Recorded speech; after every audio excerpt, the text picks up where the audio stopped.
Hey guys, and welcome to episode 10. As you can see, I look quite different from the last episode, and I'll show you why in a second. But episode 10, man, that's crazy, huh? Already there. That means already more than 5 hours of play in to Forgecraft 2, which is pretty awesome. Plus the extra hours I haven't recorded, but, you know. The base is coming along.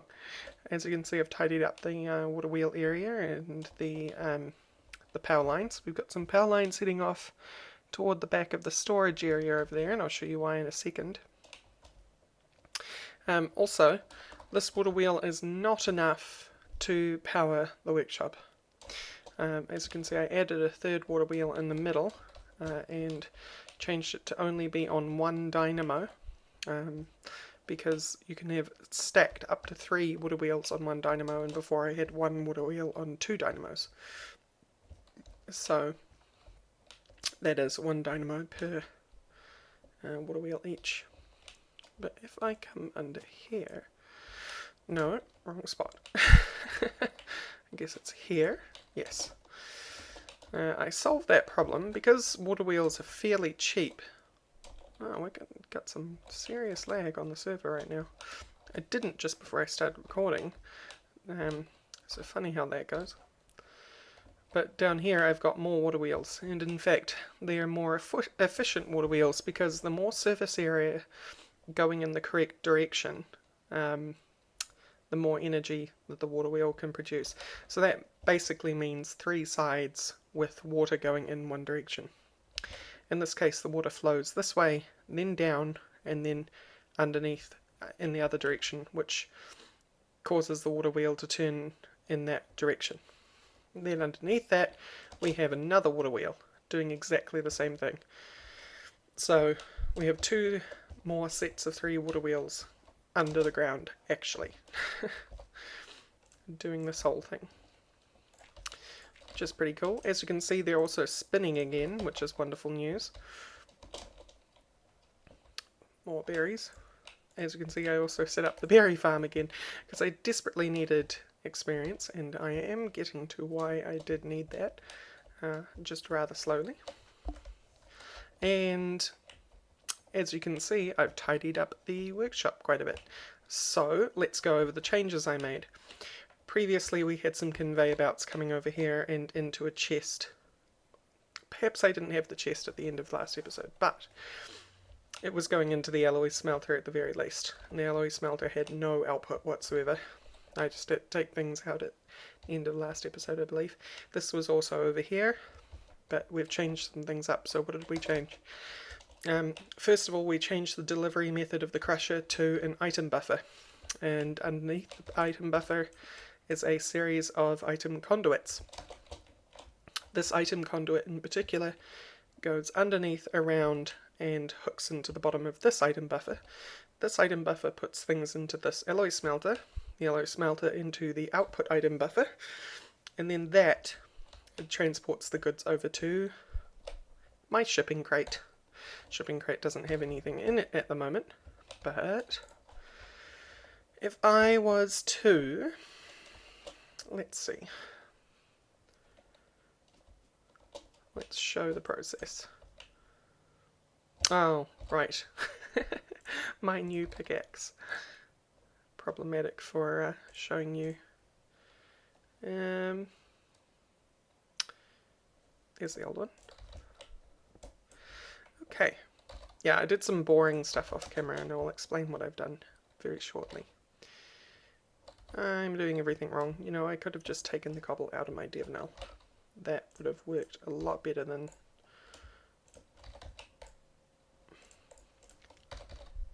I love the DevNulls, but sometimes I just forget to turn them off or throw them out of my inventory or whatever I need to do in order to get things done.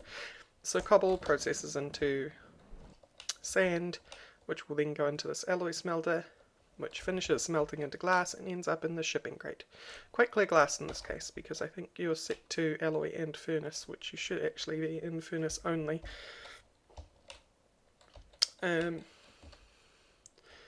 We also have a slice and splice and a soul binder, and I'll show you why I ended up creating those. The slice and splice has several recipes for making different kinds of heads, or technological heads, that Ender.io uses, and the soul binder infuses souls with items like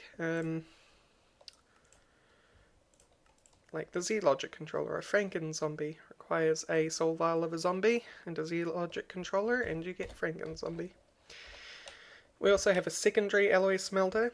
This also has an item buffer in the middle, and that alloy smelter is set to alloying.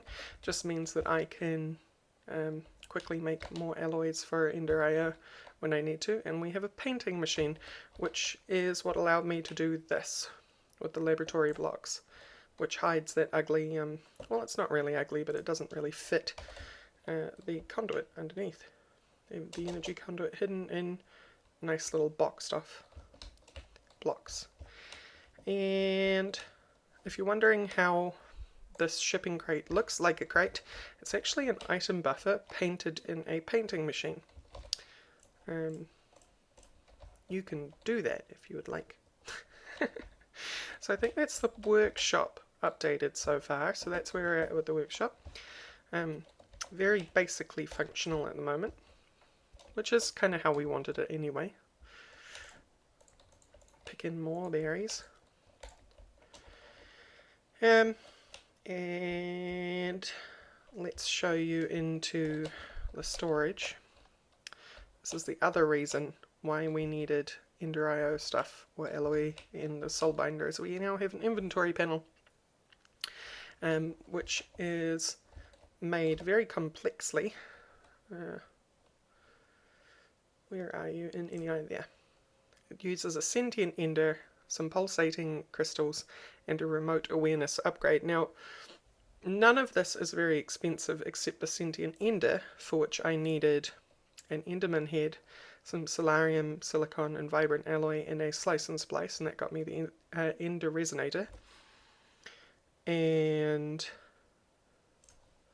then for the sentient ender, I needed to go and catch a witch in a soul vial, and I caught her. Where am I? Here. Oh, I feel like something's funky with the map here. Oh no, we're okay. I caught her over here, which the map seems blanked out at the moment. Weird. Please show me daytime. Ah, that's why. It was showing me underground. So this is a tropical jungle, and for some reason in tropical jungles, this isn't a magical forest. That's where I'm standing at the moment.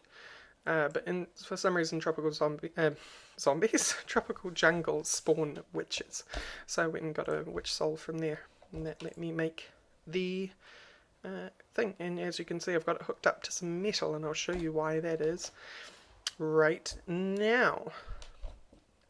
So in here, and yes, we still have to deal with these dang slime chunks.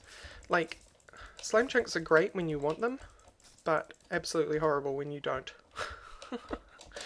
And I really don't want these slime chunks. They mess with everything, and for some reason the magnum torches do not work on slimes at the moment, and I can't find out why. Timmer has kind of been missing in action for a little while at the moment. But yeah, so even if I brought the magnum torch down here, it wouldn't solve a dang thing. So hooked up over here we have this drawer controller. This is from Storage Drawers, which is a mod that's gaining a lot of popularity at the moment because it's awesome. Made by Jaquardo, I think. I can't quite remember how you say his name, but anyway, they also make garden stuff, which is another favourite mod of mine, which you can find in the Rorax pack actually.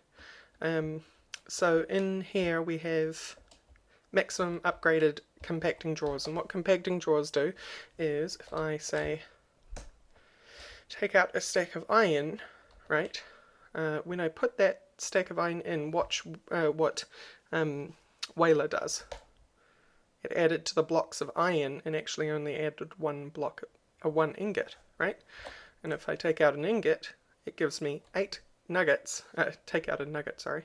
It gives me 8 nuggets and no iron ingots, right? So what it's doing is it's converting everything into iron blocks, essentially, and then giving me access to the remainder of the iron ingots and the remainder of the nuggets after that. But it also lets me break down the iron blocks on the fly. I love storing things in their block form, so this was perfect for me. So as you can see, I've just got lots of stuff up here. All the way down here is the Ender IO alloys, and then I have a vague, well, not this side anyway, but the 3 in the middle going up like that. I have a vague idea of value, so I've got tin, copper, aluminium, lead, bronze, iron, steel, nickel, invar, silver, gold, shiny, iodite, cobalt, and then on to stuff which doesn't really fit that scheme: yellorium, bedrockium, and steel. Now, also, one of you clever people noticed that I have 510 blocks of diamonds. How did I get that? Well, my friends, someone was hoarding I don't remember. Cobble was hoarding compressed cobble of the octuple kind, and they gave me a block of octuple. As you can see, it has 43 million pieces of cobblestone in one block. So how much EMC is that in EE3's eyes? That's 43 million EMC. So what I did is I threw that in there, and I shift-clicked diamond blocks, and 510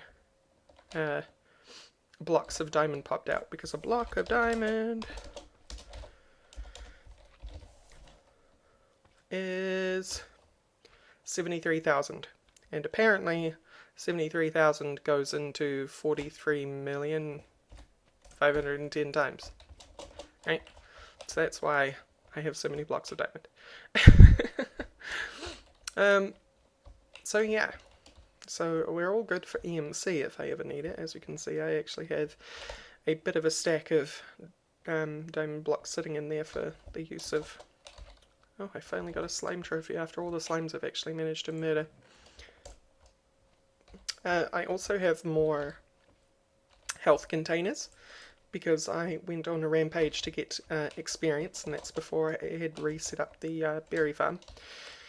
And I managed to get a couple of miniature hearts out of that. So let's talk about the changes to my armor setup. I am no longer using Thorm armor. I am using Dark Steel, which is from Ender IO. I love Dark Steel, and the reason I love Dark Steel is because it's full of utility. So let me just get rid of these things. If I'm to take off my angel ring, right? I'm going to fall out of the sky. There we go. But on my armor itself, I have a night vision. I have the ability to locate sounds, the ability to turn on night vision. I actually haven't set keybinds for those yet, so I won't show you them. You're just going to have to believe me. I also have goggles of revealing attached to them. I have a solar panel 2 attachment to them, and I can also further upgrade it with spectacles and Apiarist's hat. And on top of all of that, I still have the enchantments that I can get out of enchanting a piece of armor. So Dark Steel is really amazing for utility, right? My Dark Plate has a glider, and they're all got maximum battery power on them, so they've all had octadics installed in them.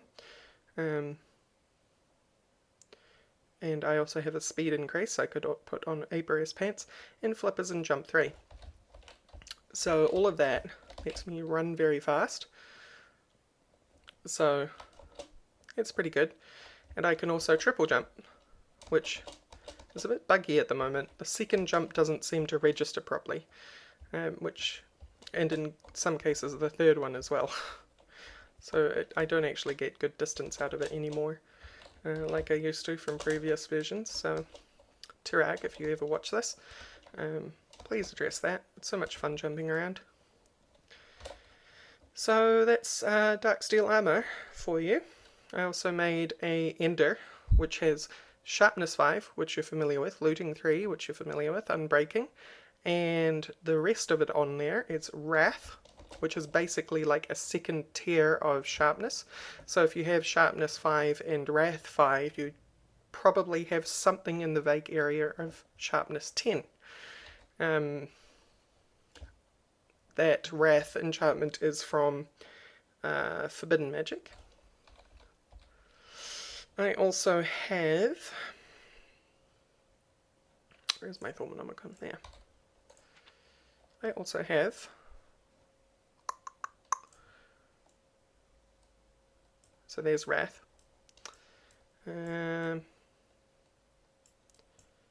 Binding, vampirism, I guess binding and vampirism and disarming is all part of Fulmic Tinkering. So vampirism, you formulate an enchantment that allows you to drain the health of enemies you attack.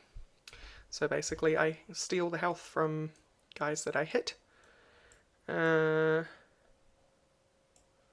Somewhere in here we have binding and, I'm always forgetting the other one, disarming.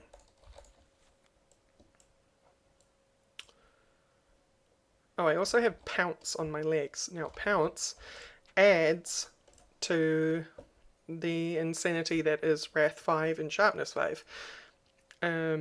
This basically makes it so your leggings, when done so, your attacks will be more powerful while you're in the air. So if I'm flying around and hitting things while flying, I do more damage than when I'm touching the ground. Or jumping, of course. So it's an incentive to jump. And I believe that pounce is actually a multiplier and not additive like sharpness or wrath. So it's fairly insane. And then on top of that, we are going to get eventually a strength necklace from Britannia, which will just push it into the areas of silliness and be able to laugh in the face of Tinker's weapons with that kind of setup. Somewhere in here though, it might be under Esoterica, is, there it is, okay, binding. You formulate an enchantment that binds a struck creature to a certain location. This enchantment can be applied to swords. When a creature is struck with the sword enchanted with the first level of this enchantment, they will be slowed temporarily. Attacking an enderman with the sword carries the second level of this enchantment will stop the enderman teleporting away. Creepers struck with a blade that holds the second level of this enchantment will not be able to explode for a short time afterward. So binding is amazingly useful. And then we also have disarming. You formulate an enchantment that has a slight chance of knocking a weapon from a creature's hand. This enchantment can be applied to swords. When done so, struck creatures will have a chance of dropping the weapon they are holding. This disarming effect does not work on other players. So I can knock the bows out of a skeleton's hand, or the swords out of a zombie's hand, you know, that sort of thing. Oh yeah, I need to put my wings back on. Okay, so I have silly amounts of enchantment. And then on the dark pick is, again, dark steel. This is all Ender IO stuff. We have the enchantments of Fortune 3, Efficiency, and Unbreaking. And the unusual ones on here are Corrupting and Consuming.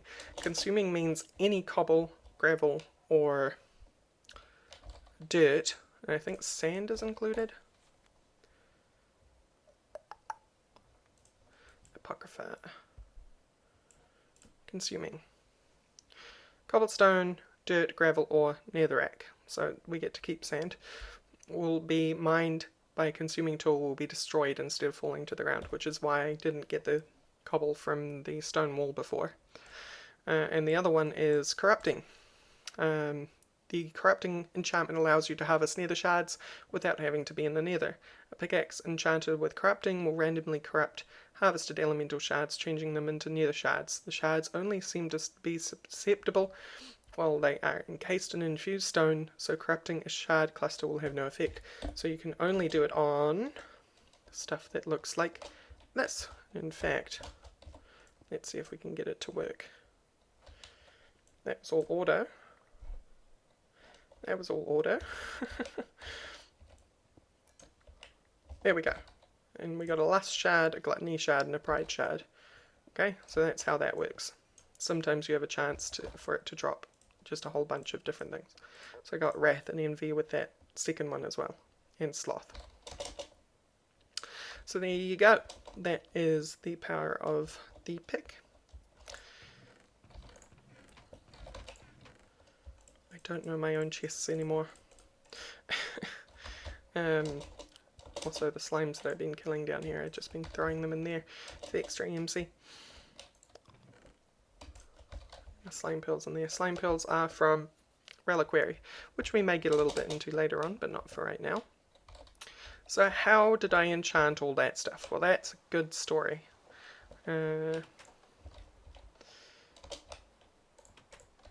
What I did is I was like, I'm sick of being weak.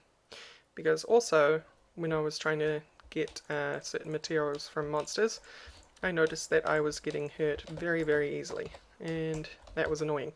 So I decided I didn't want to get hurt much anymore, and I decided to do that through Darksteel, which is my favourite kind of armour on the server.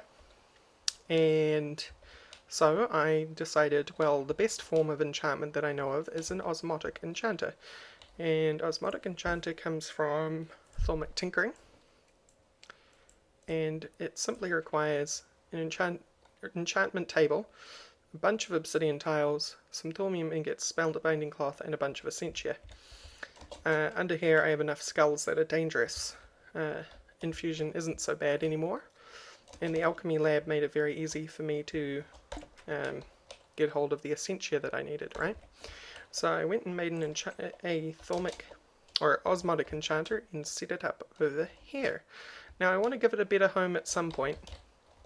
I need to clean these up because they're not actually doing anything whatsoever. Needs a better home eventually, but for now it's just set up on this little hill. In fact, it may stay here, except we might make it look a bit nicer.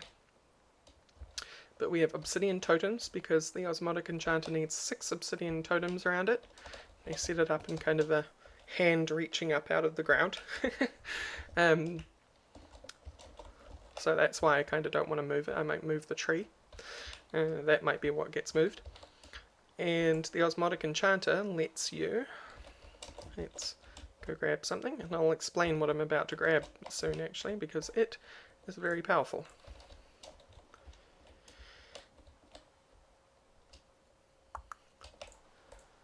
So, in here... And can I enchant the Ender Wrench? No. Can I enchant Angel Wings? No. Do I have anything in my pack that's enchantable? I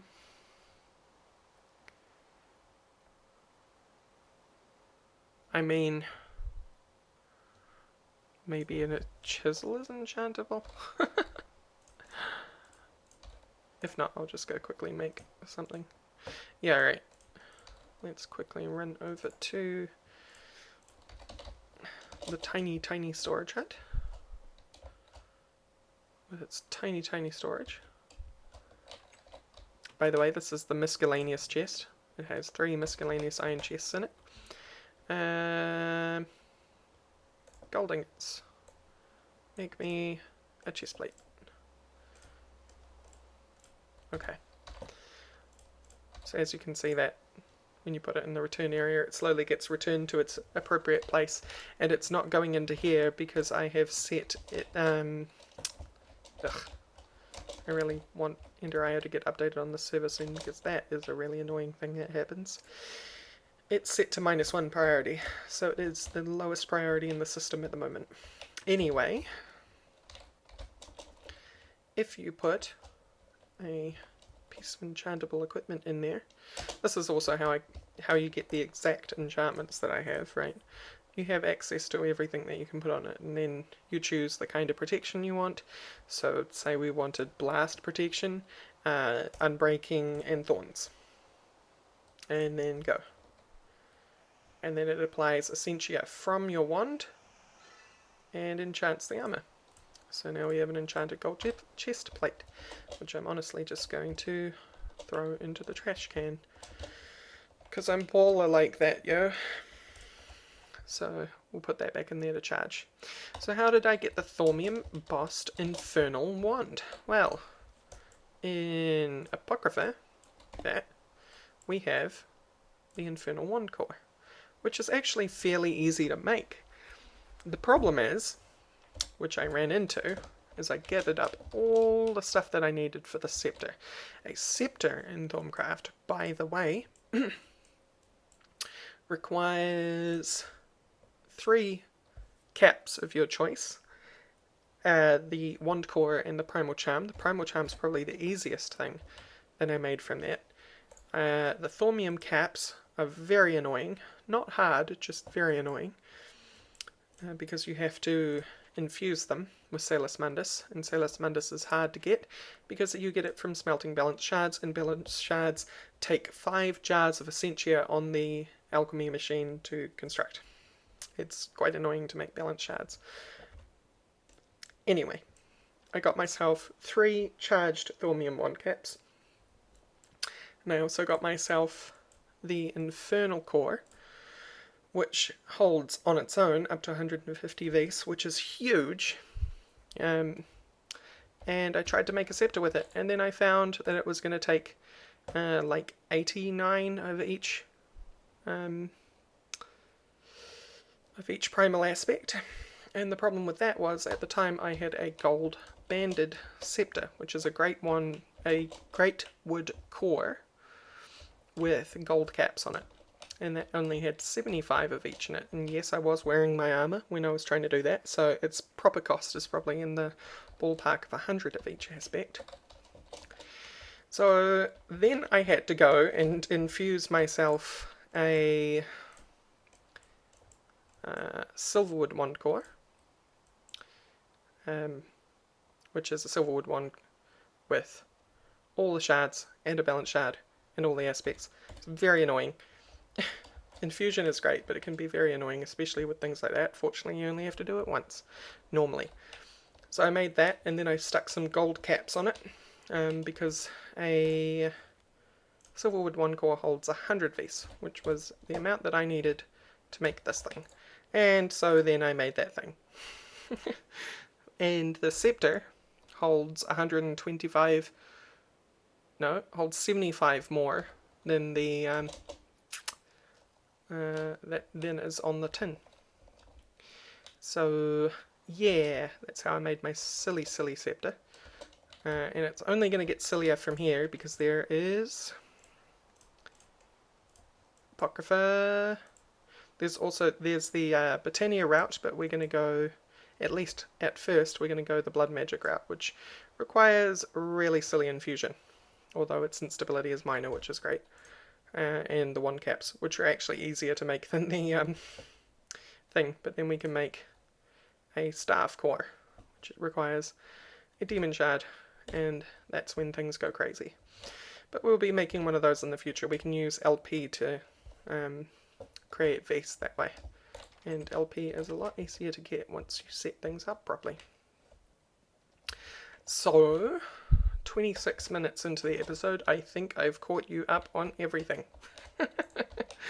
I think the only thing that I haven't properly caught you up on is the storage.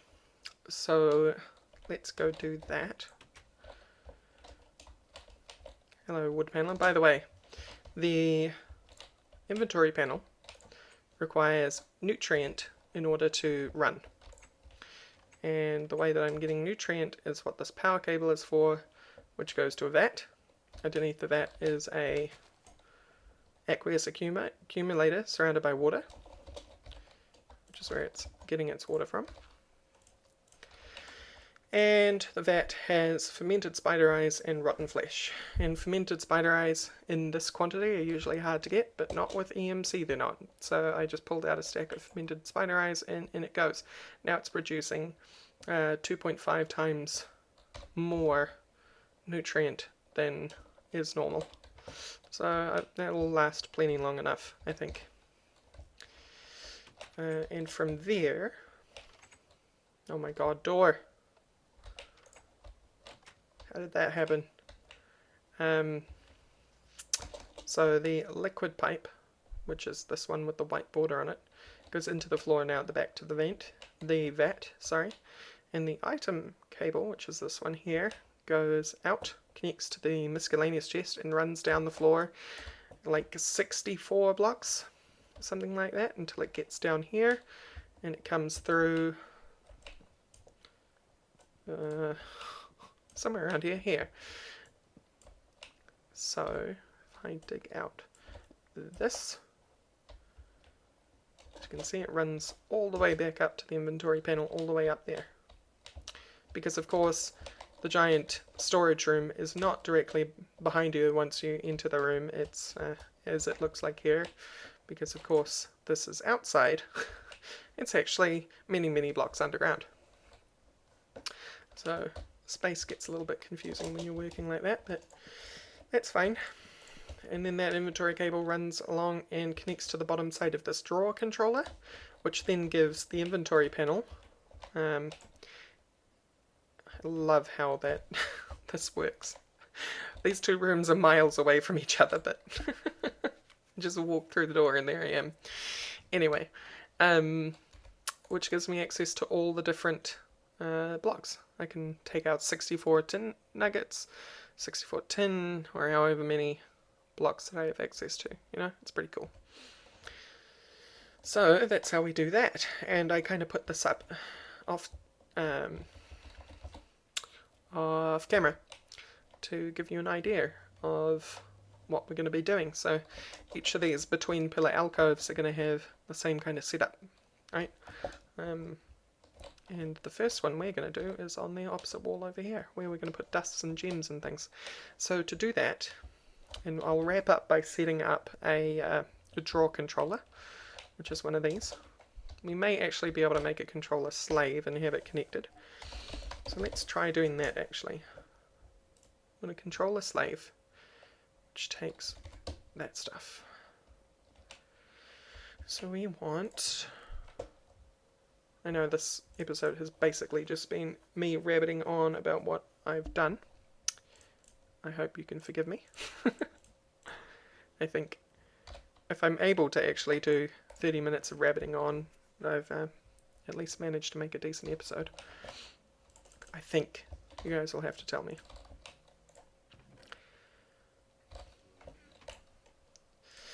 But sometimes progress needs to happen. And for some reason, I can never do that very well on camera. Apart from building. Building's fine.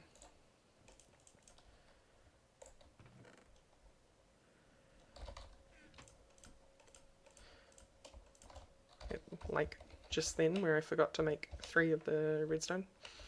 So I need, barrels. I need 6 of you. Not 7, but that's okay. Need a couple of comparators.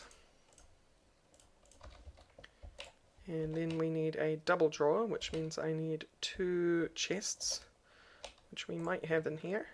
We do. By the way, I'm using the other chests around there for just misc junk that I had lying about that I don't have a home for yet. That isn't the misc chest because the misc chest actually has a limited amount of room in it, obviously. So then we just want basic wood. Because we need to make a double drawer. And then what was it? Gold and stone. 1 piece of gold and 5 pieces of stone. Not 5 stacks of stone. And slave. Yeah. So this has a range of 25 blocks around it when trying to find slaves. So this might work, it may not. And we're about to find out because I have not actually used a controller slave before. And the best way we can find out actually is taking this and doing that. Now, if we go to the inventory panel, do I suddenly have access to any of those 4? Diamond. No. Coal. No. So that's definitely not working. Because what I think is, while it does have a range of 25, it does need to be attached. And I think the way that we're going to have to do that is by making what they call trim. I can make plenty of oak trim. So let's do that. And the reason why we're making slaves and not controllers is because the slaves are lower impact, because the slaves do everything they normally do through the controller. So if this is the main controller for the entire storage, and we just use slaves, it's only addressing this controller when it needs to do something, rather than 1, 2, 3, 4, 5, 6, 7, 8 different controllers, or however many we end up filling this place with. So that went like this. Wow, that's a lot of trim. Okay. That is more than enough. In fact, one craft was enough. Oh, this might be difficult. Yeah. Okay. Actually, maybe not. Maybe it won't be difficult. No, it's still going to be difficult. You know what we'll do is we'll actually do this.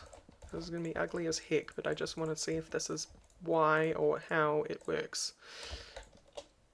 Experimentation. Now if I type in diamond, no, coal, no, and stone, no. Terrible. I'm not sure how this is meant to work. So what trim is meant to do is trim is meant to connect different bits of the network, right? I wonder if it's a range problem. What if I move the slave closer?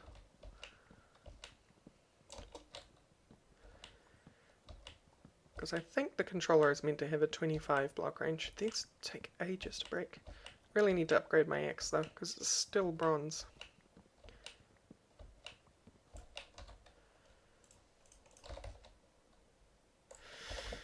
So, if we break the controller. Oh, garbage collection. Pick up that. And let's just dump you nice and close. Now, do you specifically see this controller?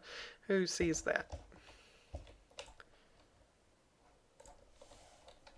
Diamond, redstone,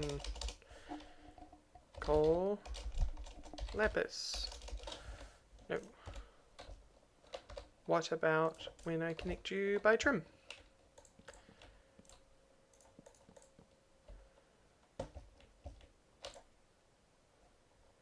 I'm probably missing something. Well, it sees it now. Diamond, coal, redstone. So it seems to be arranged things so far.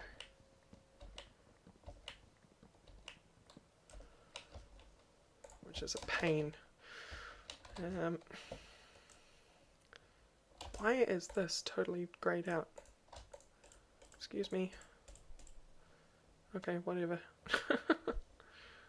Storage drawers. Draw controller, draw slave. Okay guys, I'll be right back while I figure that one out. Okay guys, I'm back, and it looks like we're going to have to change up things. We might have to use individual controllers anyway. I don't chunk load my base, or at least I definitely won't be chunk loading the chunks that the storage exist in. So it should be okay to have multiple controllers, but what I found out is this needs to be in range of this by 12 blocks and needs to be connected via something like trim or other drawers in order to function. And the obvious problem with that is you can't daisy chain controller slaves. So if I put another controller slave 12 blocks out, that controller is not going to be able to see the second controller slave, right? So the entire room can't be controllers and slaves, although I might be able to get away with doing like draw controller, slave, draw controller, slave, right?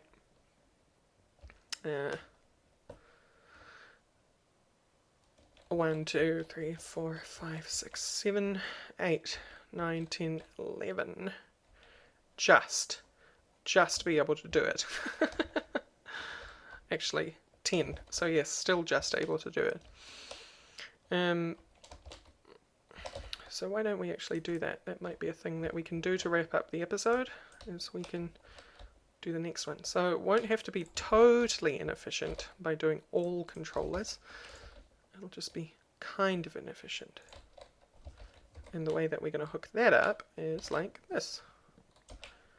We're going to be sneaky. We're going to come underneath from here and connect you to there. We'll take you. Boop, boop, boop.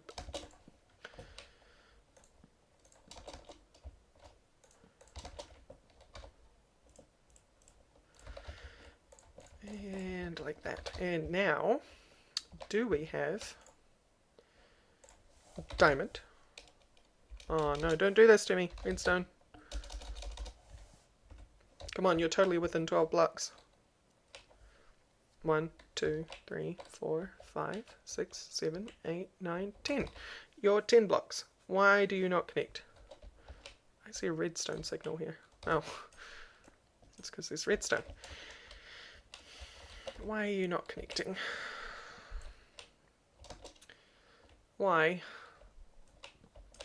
These trim blocks are connected to the network.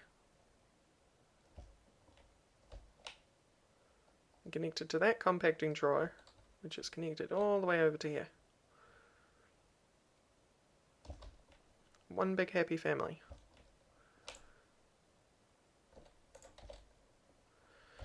Oh boy. Okay. I think we're going to have to put a pause on this episode, guys, and we'll continue it next time. Hopefully between episodes I'll figure this out, and why I can't seem to get this to connect, because that's certainly within range, and it's connected to the rest of the network. So between this episode and next, I'll figure out that problem, and we can continue on with storage in the next episode.